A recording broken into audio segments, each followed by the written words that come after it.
Nucleus party বর্তমান বাংলাদেশের প্রধান সমস্যা কী বলে মনে করে? অত্যন্ত গুরুত্বপূর্ণ একটি প্রশ্ন।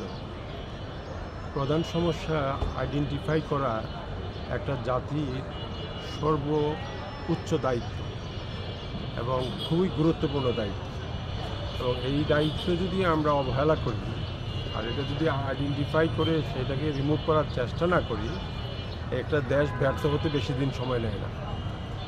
কিন্তু আমরা কোনো না কোনোভাবে 54 বছর পর্যন্ত কাটিয়ে এই পর্যন্ত এসেছি। আমাদের দেশের এই সমস্যাটা শুরু হয়েছে অনেক আগে থেকে।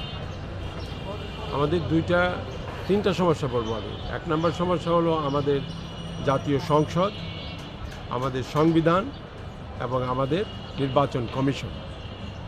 কেন আমাদের সংবিধানের সমস্যাটা কি? আমাদের সংবিধানের সমস্যা হলো সংবিধানে যে কতগুলি আর্টিকেল আছে তার মধ্যে একটা আর্টিকেল জাতিকে তার পূর্ণ স্বাধীনতা দেওয়া হয় না।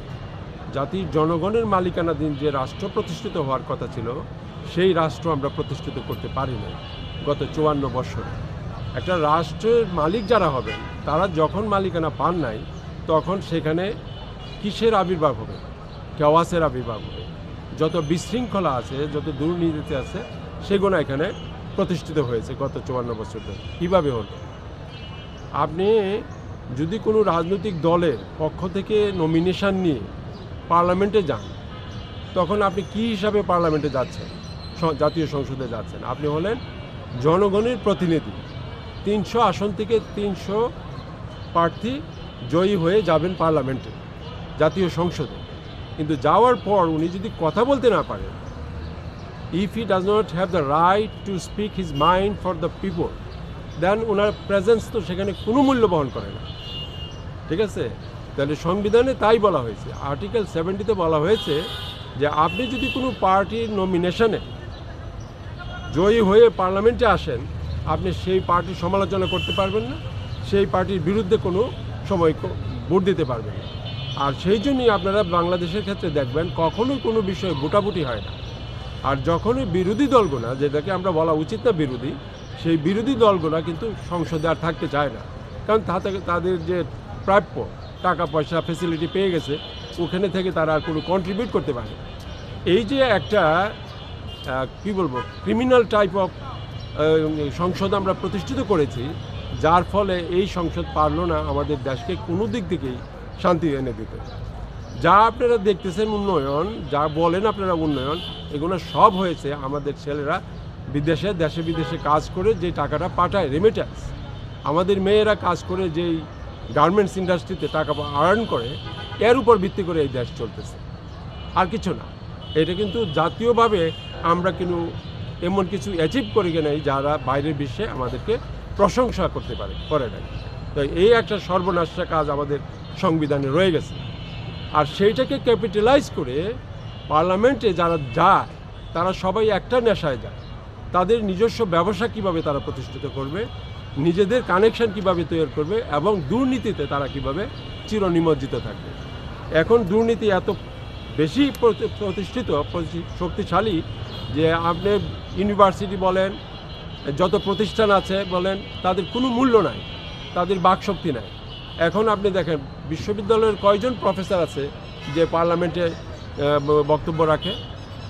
যদি আপনি ইউনিভার্সিটির প্রফেসররা যদি এগিয়ে না আসেন, শিক্ষিত জনগোষ্ঠী যদি পার্লামেন্টে না যান, তাহলে জাতীয় সমস্যা তারা কীভাবে তুলে ধরবে?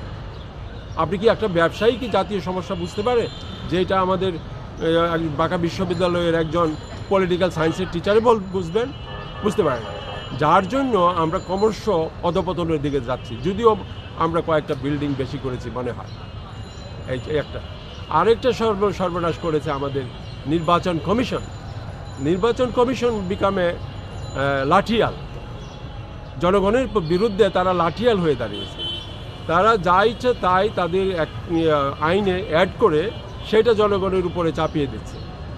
দেদারসে তারা জনগণকে ইলেকশনে পার্টিসিপেট হতে বাধা দিচ্ছে। এটা কেন? তাদের কোনো এখতিয়ার নাই, জনগণের পক্ষে বিপক্ষে কথা বলার কোনো এখতিয়ার নির্বাচন কমিশনের নাই। নির্বাচনের কমিশনের একটি মাত্র দায়িত্ব দেওয়া হয়েছে যে তারা শুধু ইলেকশনটা এমনভাবে অনুষ্ঠিত করবে যেখানে যার যেখানে ভোট দেওয়ার দরকার মনে করেন দিবেন, সেইখানে যেন ভোটটি তারা ঠিক মতো দিতে পারেন এবং ভোটটা যেন সঠিকভাবে কাউন্ট হয়। ন্যায্য ক্যান্ডিডেট যে প্রাপ্য ভোট পেয়েছে সে যেন উইন হয়ে জাতীয় সংসদে জনগণের প্রতিনিধিত্ব করতে আসতে পারে। কিন্তু সেইখানেও যদি ব্যাঘাত ঘটে, আবার যদি পার্লামেন্টে যাওয়ার পরে জাতীয় সংসদে বসে যদি একজন পার্লামেন্টেরিয়ান লেজিসলেটর, আমরা যাকে এমপি বলে চিনি, তিনি যদি কথা বলতে না পারেন জাতির পক্ষে, জনগণের পক্ষে, তখন দিস জাতীয় সংসদ become a idiotic institution. It is not a institution জনগণ ক্যান ডিপেন্ড অন। তো all those things are going on in the country, but আমরা সেটার দিকে তাকিয়ে না তাকিয়ে সমানে আমরা দেশ চালিয়ে যাচ্ছি, আমরা আমাদের প্রতিষ্ঠান গড়ে যাচ্ছি, কিন্তু কোনোটাই আমাদের জনগণের পক্ষে কাজ করতেছে না। আজকে দেখেন আমাদের দেশে বাহিরে যারা কাজ করে, যারা আমাদের দেশকে ক্যাপিটাল যোগাচ্ছে দেশ বহমান থাকার জন্য, কিন্তু সেইগুলো তারা আজকে সম্মান পাচ্ছে না। এয়ারপোর্টে দেখবেন তাদেরকে আমরা কিভাবে নাজেহাল করি। আমাদের ছেলেরা বিদেশে কাজ করে, তারা দেশে আসার সময় তারা ন্যূনতম সম্মান পায় না। তারা কোনো এন্ট্রি পয়েন্টে তাদেরকে বিভিন্নভাবে মর্মাহত করা হয়।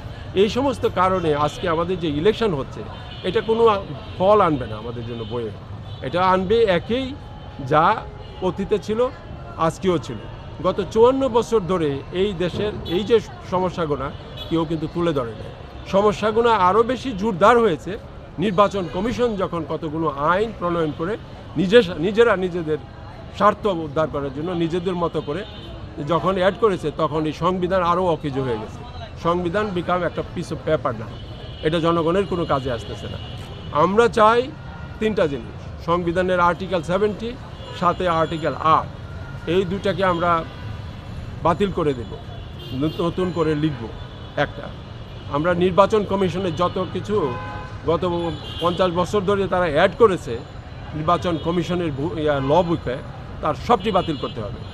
স্বাধীনতার পরে যেগুলো ওনারা নিজেরাই অ্যাড করেছে নির্বাচন কমিশন, সেগুলো প্রত্যেকটা আমাদেরকে অ্যানালাইসিস করে দেখতে হবে এবং সেগুলো সেইভাবে বাদ দিতে হবে। ওকে, তারপরে যদি সংসদ ঠিক হয়, রাজনৈতিক পার্টি যদি তার ক্ষমতা একচেটিয়া দখল না রাখতে পারে, সেখানে যদি জনগণের প্রতিনিধি যদি জনগণের পক্ষে কথা বলতে পারে সংসদে, then this country will become the people's country, জনগণের দেশ। জনগণের দেশ না হওয়া পর্যন্ত এই দেশ কোনো দিন আর আমরা শাসন করে শান্তি পাবো না। সেই কথাটাই আমি আজকে জনগণের সম্মুখে তুলে ধরতে চাইছি। ধন্যবাদ স্যার।